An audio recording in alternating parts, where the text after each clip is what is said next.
Hello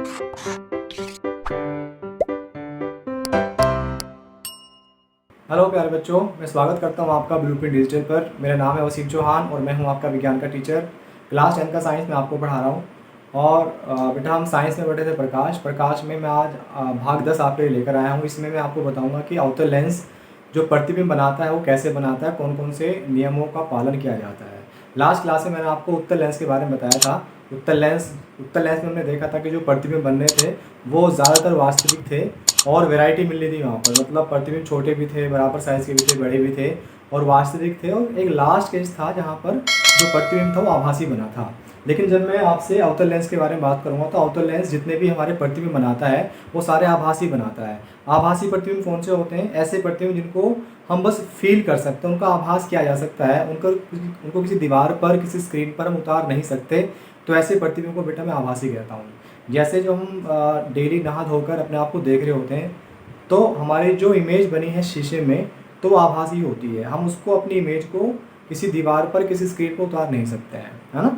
तो अवतल lens क्या करेगा, सारी की सारी जो प्रतिबिंब बनाएगा बेटा वो हमारे आभासी बनाता है, ठीक है। और दूसरी बात आपको अवतल लेंस के बारे में क्या ध्यान रखनी है कि अवतल लेंस जो है उसका नेचर कैसा होता है, अपसारी होता है, डाइवर्जिंग होता है। मतलब अवतल लेंस की तरफ को जो रेखा आ रही है ना, ऐसे रेखा आई तो जैसे ही वो अवतल लेंस से पार होंगी तो वो फैल जाएंगी, उनको स्प्रेड करने का काम करता है, अपसारी होता है वो, ठीक है। तो चलो बात करते हैं हम कि प्रतिबिंब कैसे बनाता है। तो रजिस्टर, पेन साथ में लेकर बैठना है, चीज़ों को बिल्कुल फोकस के साथ नोट करते जाना है। तो बेटा आपके याद है अगर, तो मैंने बताया था कि जो अवतल लेंस होता है हमारा ऐसे बनता है, हाँ। कि ये जो उसके अंतिम सिरे हैं एंड में से मोटा होता है, बीच में से पतला होता है। हम ट्राई करते हैं कि बीच में से जितना पतला हो सकता है उतना अच्छा रहता है, ठीक है। और ये रेखा के बारे में आपको पता होगा कि इसको हम क्या बोलते हैं, मुख्य अक्ष रेखा कहते हैं। और ये बिंदु मिलता है उसको हम ऑप्टिकल सेंटर कहते थे। और यहाँ पर बेटा एक बिंदु आएगा F1 और इसका अगर मैं क्या दूंगा, डबल कर दूंगा तो यहाँ से क्या मिलता है 2F1। ये सारी बेसिक बात है, मैंने आपको जब मैं लेंस का बिल्कुल बेसिक बातें कर रहा था तब ये मैं आपको बता चुका बेटा, ठीक है। और यहाँ पे अगर ये रेखा को मैं आगे खींच दूंगा तो एक दूर कहीं जाके बेटा एक पॉइंट आता है अनंत, इनफाइनाइट कहते हैं। और एक इधर भी अगर मैं इसको खींचूंगा तो यहाँ भी बेटा एक दूसरा पॉइंट क्या आएगा, अनंत आएगा। यहाँ पर माइनस लगा सकता हूँ मैं क्योंकि दोनों को हमें अलग अलग करना होता है। अगर यहाँ F1 है तो अगर मैं दाएं तरफ जाऊँगा तो यहाँ पे बेटा एक बिंदु मिलेगा F2 और इसका डबल करोगे तो यहाँ पर आएगा 2F2। तो ये सब बातें आपको पहले से पता थी। अब हमें देखना है कि अगर यहाँ वस्तु को मैं यहाँ पर रखूँगा तो अवतल लेंस जो है उसकी जो प्रतिबिंब है वो कहाँ बनाएगा, कैसे बनाएगा, कौन से नियमों का पालन किया जाएगा। तो बेटा यहाँ पर 2 केस आएंगे सिर्फ। जैसे कि उत्तल लेंस में मैंने आपको बताया था कि उत्तल लेंस में हमारे 6 केस थे, हाँ। और वहाँ पे वैरायटी थी। लेकिन यहाँ पर क्या है, सिर्फ 2 केस आएंगे। एक तो केस होगा कि वस्तु जो है एक अनंत दूरी पे रखी है, एक अनिश्चित दूरी पे रखी है। अनिश्चित दूरी का मतलब यहाँ पर अनंत पे है। और दूसरा केस आएगा कि वस्तु को हमने कहाँ रख दिया है, किसी निश्चित दूरी पर रखा है। आप कहीं भी रख सकते हैं, यहाँ पर रख सकते हैं, यहाँ पर, यहाँ पर, यहाँ पर, यहाँ पर। तो क्योंकि इसमें ज़्यादातर जो प्रतिबिंब बनेंगे वो एक जैसे बनने होते हैं तो यहाँ पर 2 केसेस का अध्ययन किया जाता है। तो बेटा केस 1 हमारा क्या है, केस 1 जो है वो ये है कि जो वस्तु है वो बेटा लेंस से वो किसी अनिश्चित दूरी पर है। वस्तु कहाँ पर है, एक है ना बेटा, मतलब एक ऐसी दूरी है जिसका हमें मतलब दूरी का पता नहीं कि वो निश्चित नहीं है हमारे लिए। मतलब निश्चित दूरी का मतलब यहाँ पर वो अनंत पे रखी है। तो वस्तु अनिश्चित दूरी पर है, या मैं क्या कहूँगा बेटा, उसको कहाँ पर है, वो इनफाइनाइट पर है, ठीक है। ये केस मेरा है फर्स्ट। तो यहाँ मैं देखूंगा कि जो प्रतिबिंब बनेगा वो कहाँ बनेगा, कैसे बनेगा, है ना बेटा। तो यहाँ पर बेटा मैंने रख दिया है ये हमारा वस्तु और इसको एक फर्स्ट केस मैंने मान लिया है। अच्छा, अनंत पे हमारा जितनी भी वस्तु रखी होती है या अनंत पे जो वस्तु रखी होती है उससे जितनी भी प्रकाश की किरणें आती हैं वो हमारी समानांतर आती हैं, मुख्य अक्ष रेखा के समानांतर आती हैं। ये आपको पता था पहले से, है ना। या ऐसे कह लो कि वो अगर मुख्य अक्ष रेखा के भी मतलब नहीं आएंगी तो एक दूसरे के कैसे आती है, पैरेलल आती है ना। चलो, तो रूल आपको बताया कि पहला रूल जो है वो आपको मैंने समझाया था कि जो रेखा समानांतर आएगी अगर, तो वो लेंस से टकराने के बाद बेटा उसको फोकस से पास होना होता है। समानांतर आने वाली रेखा वो जब लेंस से टकराएगी, अपवर्तन होगा, अपवर्तन के बाद वो फोकस से पास होगी। अच्छा, एक बात मैंने अभी आपको बताया कि जो अवतल लेंस होता है वो अपसारी होता है। अपसारी का मतलब उसको जो ये ऐसे आई है उसको ऐसे करके वो फैला देगा, स्प्रेड करता है। तो यहाँ तक तो ठीक है, लेकिन ये अब हमने इसको देखा तो इसने ऐसे करके उसको क्या कर दिया है, फैला दिया है। और नियम क्या बताता है, नियम कहता है कि अपवर्तन के बाद उसको फोकस से पास होना होगा। तो यहाँ तो बेटा कहीं फोकस नहीं मिल रहा हमें, यहाँ तो फोकस नहीं है। तो हमने क्या किया, इसी रेखा को अगर मैं पीछे की तरफ खींचना बेटा स्टार्ट करूँ, ये मैंने ऐसे खींचा है, ये यहाँ पर आकर बेटा मेरी कहाँ से मिली है, फोकस से पास हो रही है। तो एक बात ऑब्जर्व करो कि ये यहाँ खुद फोकस से पास नहीं हो रही, इसको फोकस से पास करवाया जा रहा है ना। तो वास्तव में पास नहीं हो रही है, इसलिए जो प्रतिबिंब बनेगा यहाँ पर वो वास्तविक नहीं बनेगा, आभासी बनेगा, है ना। चलो अब लेकिन मैं एक बात बताई थी आपको कि प्रतिबिंब बनाने के लिए आपको कम से कम दो अपवर्तित रेखाओं का प्रतिच्छेदन आवश्यक होता है। टू जो हमारी रे ऑफ लाइट है उनका इंटरसेक्शन होना बेटा क्या होता है, नीडी होता है। तो एक रेखा तो यहाँ से गई, दूसरी भी बेटा ये आई मेरी ऐसे करके, और देखो ये मेरा यहाँ से गई है, और ये भी क्या होगा कि अपवर्तन होगा तो फिर ये भी ऐसी जाएगी। लेकिन मैंने अभी आपको एक बात बताया थी कि अपवर्तन के बाद फोकस से पास होना होता है, तो मैंने इसको पीछे को साइड में, इसको बेटा मैंने क्या किया, ऐसे बढ़ाना शुरू किया, तो ये दोनों की दोनों कहाँ मिल रही है, फोकस से मिल रही है।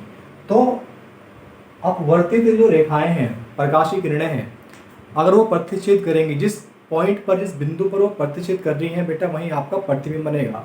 देखो ध्यान से सुनो, इसको मैंने यहाँ बढ़ाया पीछे, ये ऐसे पास हो रही है, इसको भी मैंने ऐसे बढ़ाया पीछे, तो ये भी मेरे यहाँ पास हो गई। तो जिस बिंदु पर ये मिल रही है वहीं प्रतिबिंब, ये कहाँ मिली है बेटा, फोकस पर मिली है, F1 पर।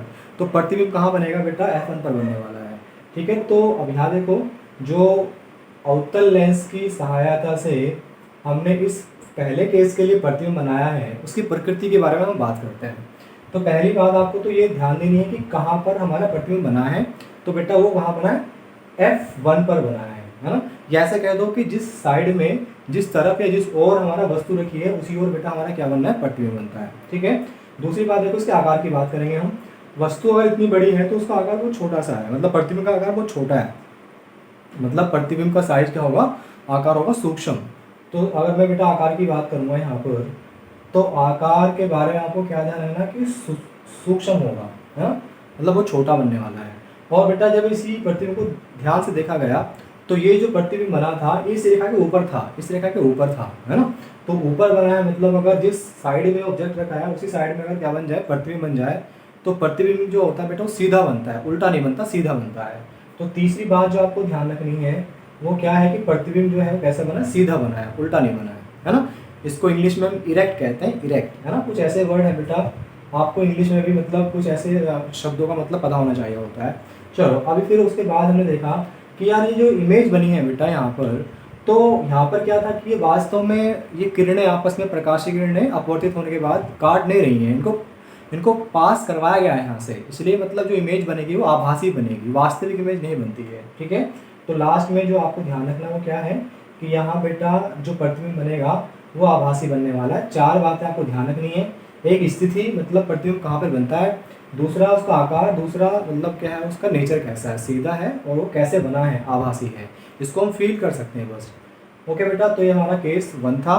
केस 2 क्या आएगा, अगर हम वस्तु को किसी भी एक निश्चित दूरी पे रख देंगे, है ना, तो उसका जो प्रतिबिंब है हमारा वो कहाँ पर बनने वाला है। तो आइए हमें पढ़ना है जो केस 2 है। तो बेटा बात सुनो ध्यान से कि ये मेरा इस तरीके से जो है लेंस है, और मैंने यहाँ पे बेटा रेखा खींची है। इस रेखा को हम क्या बोलते हैं, मुख्य अक्ष रेखा कहते हैं, और ये बिंदु होता है O, ऑप्टिकल सेंटर। यहाँ पर F1 होगा, यहाँ पर 2F1 होगा बेटा, और ये अनंत होगा कहीं पर यहाँ पर इधर। ठीक है, और यहाँ पर ये F2 हो जाएगा, और ये बेटा 2F2 हो जाएगा, और अनंत हमारे साइड भी होगा। तो ये कुछ बात है। अब दूसरा केस जो हमारा था केस सेकंड में क्या है कि वस्तु एक निश्चित दूरी पर है। निश्चित दूरी पर मतलब अनंत के अलावा कहीं भी रखी है, यहाँ पर, यहाँ पर, यहाँ पर, क्योंकि बाकी केसेस जो है वो सेम आने वाले हैं, इसलिए हमने बस एक ही केस माना यहाँ पर अब ये वाला कि वस्तु जो है लेंस से बेटा एक निश्चित दूरी पर है, लेंस से एक निश्चित दूरी पर है, एक निश्चित दूरी पर है। तो बेटा अब मानो कि मैंने उसको यहाँ पर रख दिया, यहाँ कहीं भी रख सकता हूँ मैं उसको ना। तो मैंने सपोज करो बेटा ये दूसरा केस मैंने माना और मैंने उसको यहाँ पर रख दिया है। ठीक है, चलो अब नियम तो आपको पता होंगे कि समानांतर आएगी रेखा तो उसको कहाँ से पास होना होता है बेटा, फोकस से पास होना होता है। तो पहला नियम तो वही है कि यहाँ से अगर कोई रेखा मेरी आ रही है बेटा, समानांतर आ रही है अगर वो, तो जब वो लेंस से हमारा पास होगी तो वो अपवर्तित होगी तो मतलब अब इसका नेचर हमारा कैसा है, अवतल लेंस की प्रकृति हमारा अपसारी है, फैलाने वाली है। तो मतलब वो जाएगा मेरा बेटा ऐसे करके, लेकिन उसको तो फोकस से पास होना होगा, फोकस तो यहाँ पे कहीं नहीं है।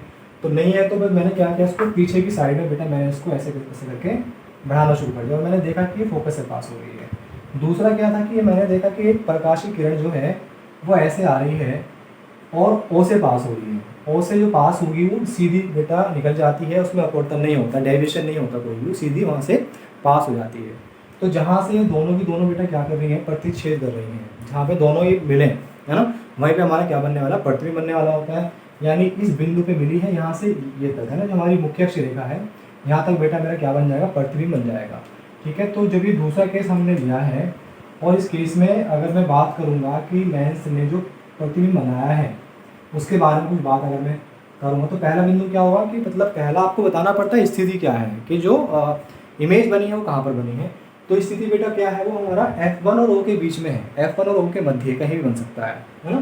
तो क्या होगे, F1 तथा O के मध्य, O के मध्य मतलब बाकी जितनी भी इमेजेस होंगी आप कहीं भी रख दो, यहाँ रख दो, कहीं भी रख दोगे, वो सारी इमेज जो है F1 और O के मध्य बनेंगी। बस पहला केस ऐसा था जो प्रतिबिंब था वो कहाँ बना था, F1 पर बना था, बाकी सारी इमेजेस कहाँ बनेंगी, F1 और O के मध्य बनने वाली है। और दूसरी बात बेटा क्या है, आकार के बारे में। आकार देखो ये भी छोटा है, वस्तु इतनी बड़ी है और इसका प्रतिबिंब का आकार छोटा है, यानी कि सारी इमेज जो बनाता है अवतल लेंस वो बेटा स्मॉलर साइज की बनाता है। प्रतिबिंब का जो आकार होता है सारे के सारे प्रतिबिंब छोटे बनते हैं अवतल लेंस के केस में, आपको ध्यान रखना है। तो बेटा ये क्या होगा, छोटा आकार, क्या होगा बेटा, छोटा, वस्तु से छोटा होगा। और अब नेचर की बात कर लो, नेचर का मतलब ये देख लो पहले कि वस्तु जो प्रतिबिंब बना है वो सीधा बना है उल्टा बना है, इस रेखा के ऊपर अगर बना है तो सीधा होता है, तो प्रतिबिंब क्या होगा बेटा हमारा सीधा हो जाएगा। और देखो लास्ट पॉइंट और देखो ध्यान से, वो क्या है कि मतलब ये रेखाएं जो है वास्तव में काट नहीं रही एक दूसरे को, इनको कटवाया गया है, मतलब यहाँ से हमने उनको बैक साइड में बढ़ाना शुरू किया है, तब जाके इन्होंने इस बिंदु पर प्रतिच्छेद किया है। तो ये जो प्रतिबिंब बना है वो वास्तविक नहीं बना है, वो आभासी बना है बेटा। ठीक है, तो ये मैं आपको स्टार्टिंग में जब लेक्चर स्टार्ट किया तभी बताया था कि जो अवतल लेंस है वो सारे के सारे जो प्रतिबिंब बनाता है वो बेटा हमारे कैसे बनाता है, सारे आभासी बनाता है। तो बेटा ये थे हमारे, आज हमने अवतल लेंस के बारे में पढ़ा।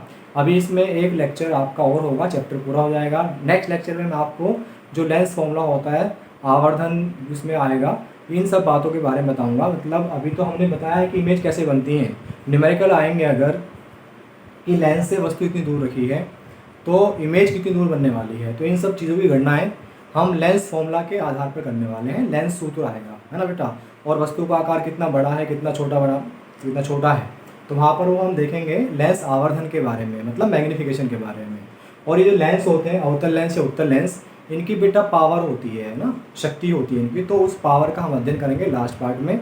तो मुझे उम्मीद है कि आपको कोई प्रॉब्लम नहीं आई होगी। अगर फिर भी आपको कुछ सुझाव देने हैं या कुछ आपकी समस्या है तो कमेंट सेक्शन आपके लिए ओपन है। तो बेटा प्लीज़ कमेंट सेक्शन में अपने बहुमूल्य सुझाव हमें दीजिए। आप अपने दोस्तों के साथ हमारे चैनल ब्लूप्रिंट डिजिटल को शेयर कीजिए और बेटा पढ़ते रहो। और मैं मिलता हूँ आपसे नेक्स्ट पार्ट में। बाय, अपना ख्याल रखो।